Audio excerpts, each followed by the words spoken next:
This is Texans TV.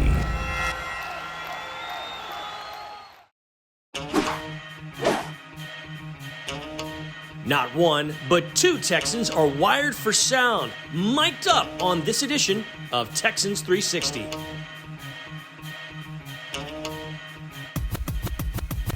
are ready to rock in Houston. Rock and roll. You already know what time it is, man. Touchdown, Texans. I got cleats for all y'all. He's in rock and roll. That's when you think you've seen it all. There's always something else. Let's go, they go home, they go home. You're immersed in Texans 360, and we're so very glad that you're with us. My name's Drew Dougherty. I'm your host, and we've got a heck of a show for you because we're going one-on-one with the general manager. We've got two different Texans mic'd up, and there's a new look that's come to fore in the Houston Texans world. You might have seen it if you've been at a game recently. So, with more on that, it's media days, and we're going in depth. You want to check out some of the fancy new styles, threads, and just what's going on here.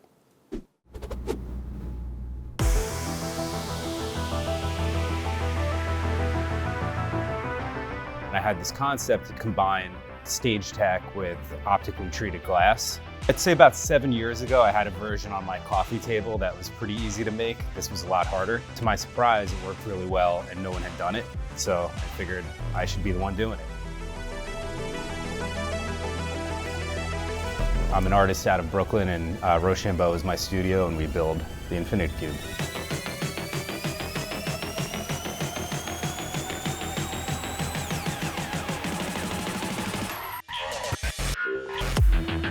What you can see behind me is called the Infinity Cube. LED walls and then mirrored glass, so you have endless reflections and stuff in the room. So I just wanted to try something kind of like a fun house in a way concept.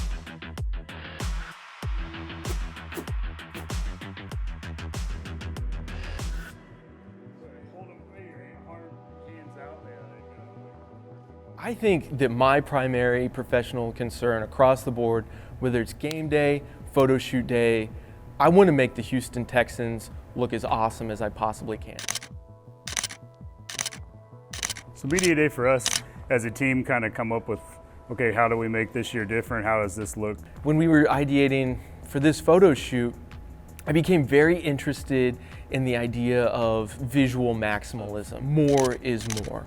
You know, it's Texas, everything's bigger and better in Texas, more is more in Texas. So taking that idea, just started piecing together that inspo board, right? Just like saving pictures across the internet, across Instagram. In-house ideate first, and then if we branch out and bring other groups in, and then it just kind of expands from there. When you're trying to come up with something new and fresh to show the fans, because you don't want to show them the same thing over and over again, right? They want to see something new. And Zach brought this guy and this concept to us. I came across Dave, his product, the Infinity Cube, and his company, Rochambeau. Zach found me on Instagram.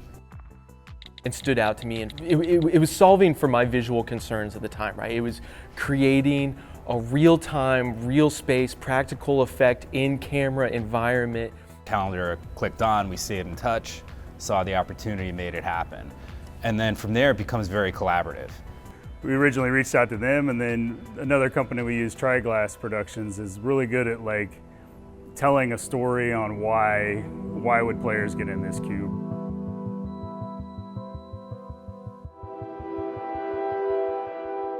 Gavin came to us. He had a cool idea for this cube, something that I've never seen before. So right when he showed it to us, we thought it was a great idea, and we wanted to figure out how we can use it and tell a story around it. Threw some ideas around at the office and pitched a couple to Gavin. We landed on the one that we're doing right now. We're trying to show how the players and the team of the Houston Texans really act as the energy and life for the stadium and for the city of Houston, especially on Sundays. They got here, I think it was about an 8-hour build. The glass configured, get the LED wall constructed. Making sure the geometry's right, the structure's right, that it gets here, that's important. Nerve-wracking thing too, you're transporting glass in a truck hoping it gets here, okay. Tri-Glass came in later that day and we did some shots. Crafting the story all around the cube. Today's a pretty easy day where we're just having the players come in, and now it's all about getting their personalities and putting that on film as well.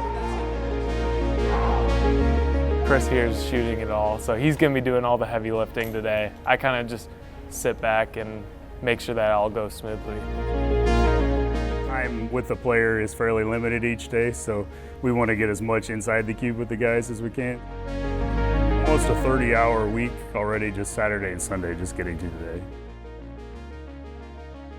Part of the process where we're trying to come up with the story using the ideas that Gavin and Dave brought to the table. I'll work with the Texans and Tri-Glass and the various partners, and then I'm essentially a guiding hand to make sure that the vision fits the opportunities of the structure. I thought by leveraging his creation, I could change settings on the fly. I could shoot in a way that is more similar to the way that I shoot on game day, a more dynamic, fluid photography process, as opposed to sometimes when you're using studio strobes, maybe it's a lot slower, it's a lot more pragmatic, you can't really make big changes on the fly. I could be successful and work in a way that was more intuitive and more natural to the way that I like to work. Every media day is a little bit different. Like you kind of have a plan and you try to plan for as much logistics as you can, but so far it's been smooth and we've gotten a lot of good stuff.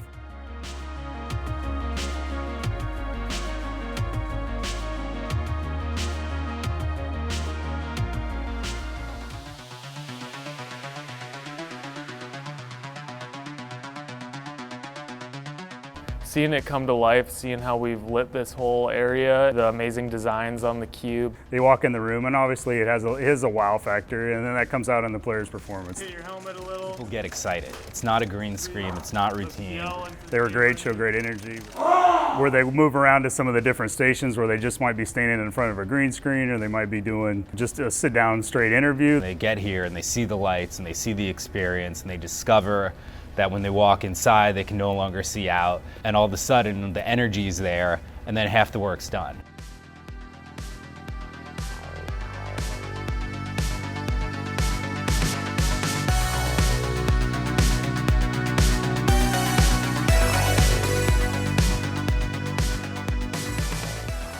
Players come into the cube, act as the driving force behind everything leading up to game day and really igniting the stadium. And with the amazing visuals, it brings a lot of energy as well. I've had a pretty fun career and I've been involved in a lot of really cool stuff over the years, but it's a little different when it's a gig versus when it's something you imagined. This project could never have happened if it hadn't been for Gavin, Kenny, Lily, their department. This being collaborative is what made it possible. Some really talented guys. Everybody here at the Texans has been really awesome too.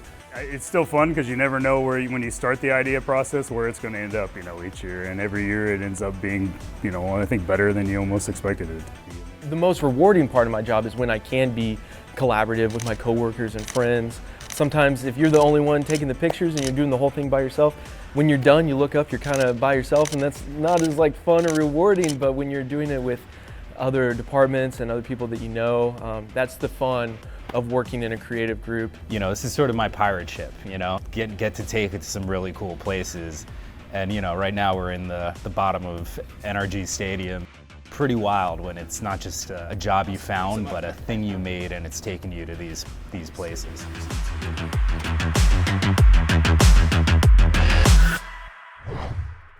I think I need an infinity cube for my house just to feel more important, at home. But that's neither here nor there. Let's talk about Chris Moore. The veteran wide receiver was wearing a microphone recently when the Rams were taking on the Texans, and out in L.A., Moore had a few things to say, and he also had some pads to pop. Here it is, Chris Moore wearing a wire. Yes, sir, baby. So anticlimactic. Yeah. There you go, baby. Let's go to work. Yes, sir. You already know. Bro, what's up, man? TV timeouts be killing me, boy. I hate them orange gloves, little orange mitts over there, man. Little oven mitt, that orange oven mitt. He the TV timeout dude. He got them orange oven mitts on the sideline over there. That's how you know when we got TV timeout. I hate it. Why? 'Cause that means we gotta wait.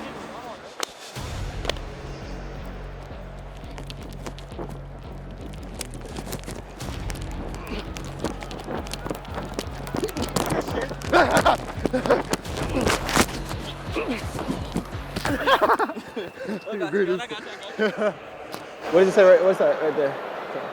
I can't zoom in. How you zoom in on that picture? So you click on that one? All right, now here we go, here we go, here we go. Here we go, here we go, here we go. Run it back, Turbo. Let's go, you already know we killed it.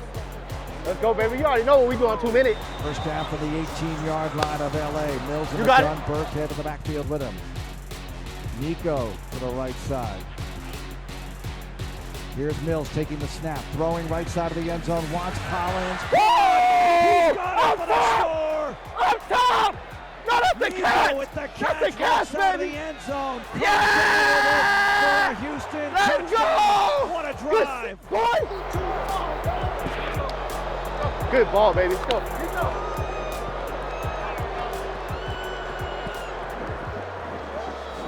Yes, sir! Ah! That's a tutty! Hey, Nick, boy, you strong, bro. You strong, boy. He said, hey, bro, you might as well take a walk with me. You know what I'm saying? That's right. Big boy, Nico. Snap, and he's sacked again. Make it 4 as Big Roy Lopez gets him down. Roy! Woo! Rolls Royce! Rolls Royce! Here's Chester Rogers inside the 25-yard line, catch at the 23, 25. Angling right, 30, 35, 40, still going 45, 50, and into Ram territory at the 47-yard line. Oh, yeah, Chess! Yeah, Chess! Yes, sir!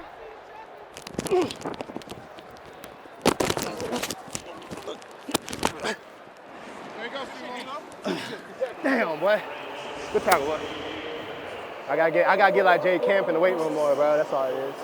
You trying to WWE? Oh, ain't nobody WWE in me now. I had brothers growing up. Yeah. Allen takes the snap, a bootleg out to the right. He throws. He's got Casario, shakes off a defender across the goal line. He goes, touchdown! 6-yard pass to the rookie, Tegan Casario. The game is over. The Texans make it back-to-back.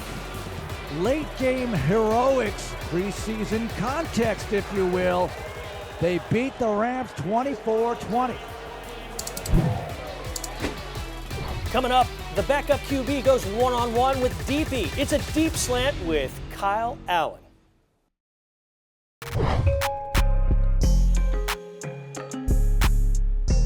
We're back. Texans 360 rolls on. Drew Dougherty here inside NRG Stadium. And you know, Kyle Allen, the backup quarterback for the Texans, very familiar with H-Town and the surrounding area. He played his college ball at Texas A&M, as well as at the University of Houston. And after a stop in Carolina with the Panthers, he's back here and he's backing up Davis Mills. DP Sidhu went one-on-one with him in the deep slant. It's the Deep Slant 101 presented by Xfinity. Joining me today, quarterback Kyle Allen. First of all, Kyle, welcome back to Houston. What's it been like for you playing back here? It's been great. It's been enjoyable. You know, it's been fun to kind of come back and know the city a little bit, kind of hit my old restaurants, some old spots, see some old people, and feel comfortable. You know, get back used to the heat too as well. It's been a little bit of a process, but it's been good. I'm sure you missed the heat. Anything else you missed about Houston and Texas in general? Oh, I mean, I love Texas. I think the food's great. The people in Texas are great. You know, I spent 4 years here before coming here, so Texas has always been awesome to me.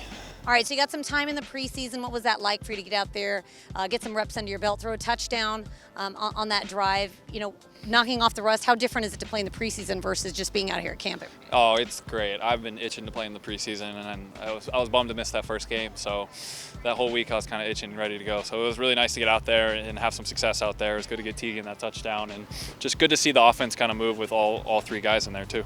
How challenging is it to go out there in the preseason and play? You've got all different receivers, you've got a different defense that you're looking at every single time. You know, what are the challenges for a quarterback in particular to build that chemistry with all these different receivers? Yeah, I think it's a lot different than playing in the regular season. I think you kind of just got to really lock in and focus in on the fundamentals, and the game plan's smaller because of that, and so hopefully you're doing stuff that everyone knows, and the defenses are a little bit more basic, so you're not reading as much stuff. So it's really just about executing and doing the little things right. And I think as you get older, and I try to tell the young guys this too, just go out there and execute and do your job, and you're going to be fine. I heard Philip Dorsett saying that we've only seen a little bit of this offense. They haven't really opened up the playbook yet in the preseason, but you've obviously seen the offense here with Pep Hamilton. What excites you the most about it once it does fully open? I think there's a lot of good things. I don't want to give too much away or give anything away, but I think there's going to be a lot of good things, and I'm excited to be able to open it up. It is tough in the preseason, not showing everything and not doing everything that we come out here and practice, so I'm excited for week 1. What's your familiarity with this sort of offense and this scheme? Coming here, it's obviously year 4 for you. You're not young in the league, but you're not old by any means. What was the adjustment period like for you? Yeah, it is different. I spent 4 years in North Turner West Coast system, with Scott Turner, his son too. So a lot of it, my time has been that, and this offense is a lot different than that. And so there was a little bit of adjustment period over the summer. I think probably after a month, I started to feel more and more comfortable. And now being out here for a whole training camp, I feel really good about it. And it's been good. I've found success in it. I feel like I'm understanding it, and I like it a lot. What's the quarterback's room like with Davis and yourself and Jeff Driscoll? It's good. It's a fun room. All right, for you personally, I'm interviewing you, but you've got a podcast of your own. So tell me a little bit about this podcast that you've got. Yeah, me and Jordan Palmer, I've trained with him since I was 16 out in California. He played in the league for a long time. We go out, there's a group of quarterbacks out in California that work together in the off season, and tons of high school and college kids kind of filter through there. And, we're always talking about ball, talking about different things. And so we decided we wanted to maybe just put something together, and so we could talk ball and bring on different quarterbacks throughout the year who have good matchups coming up, different things coming up, and exciting things, and just kind of highlight those things. And so, yeah, I'm just doing that on off days, and it's been fun. Me and Jordan have always had a great relationship, so hoping to see where that goes. What have you learned about interviewing through this podcasting process? It's only been one, so okay. I've learned to shut up. I've learned to let the other person talk instead of talking too much. So I gotta shut myself off sometimes. Well, we're always happy to hear you talk, Kyle. Thanks so much. Thank you, appreciate it. After the break, John Harris, Mark Vandermeer going one-on-one with the man in charge. General Manager Nick Caserio is up on Texans 360.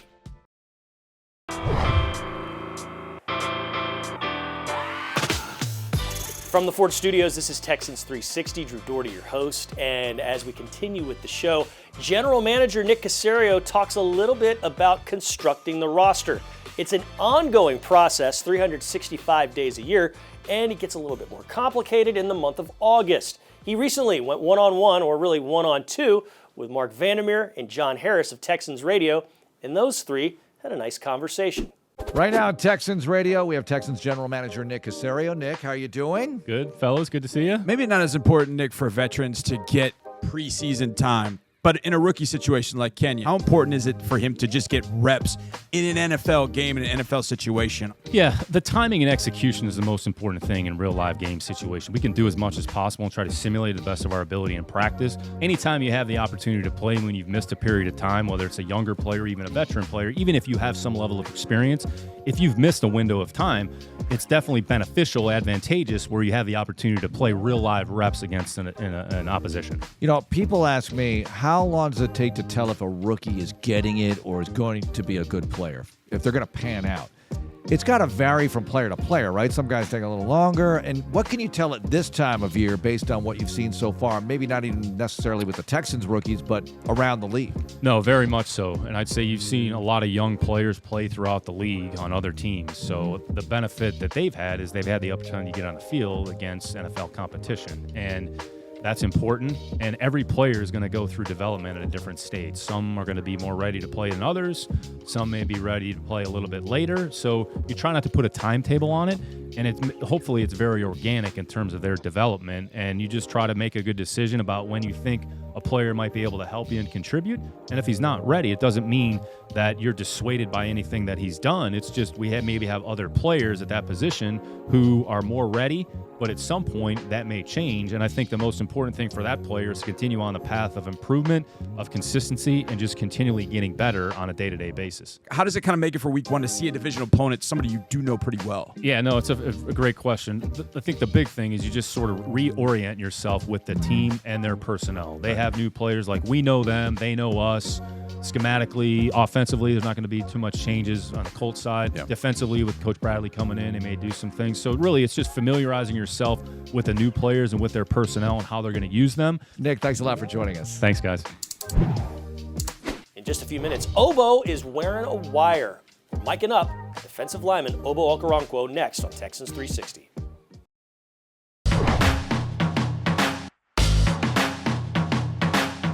We're back, and we appreciate you being with us. You know, Obo Okoronkwo is one of many players on this Texans squad who hails from the Houston area. He played his high school ball at A-Leaf Taylor and then went on to Oklahoma in college. And after a stint with the Rams, he's now a Houston Texan, and he wore a microphone during a training camp practice.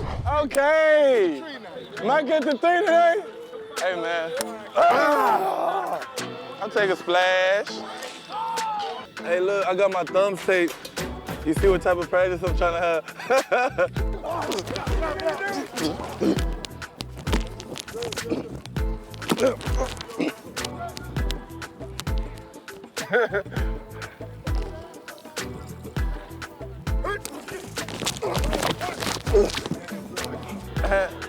Okay.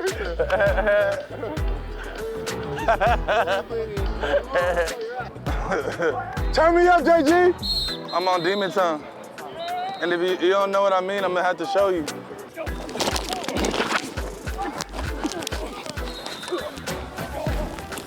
Go, go, go!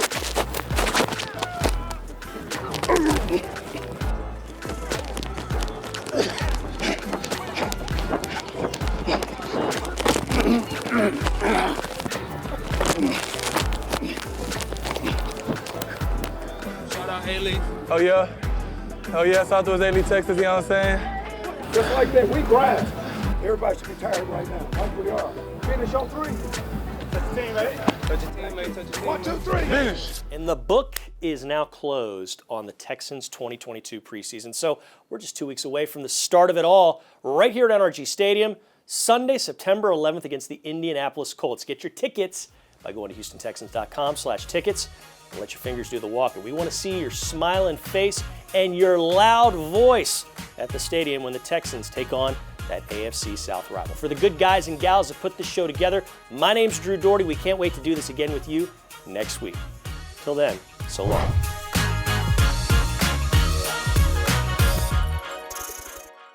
Thanks for watching. Subscribe to our channel and ring the bell to know when we post new content.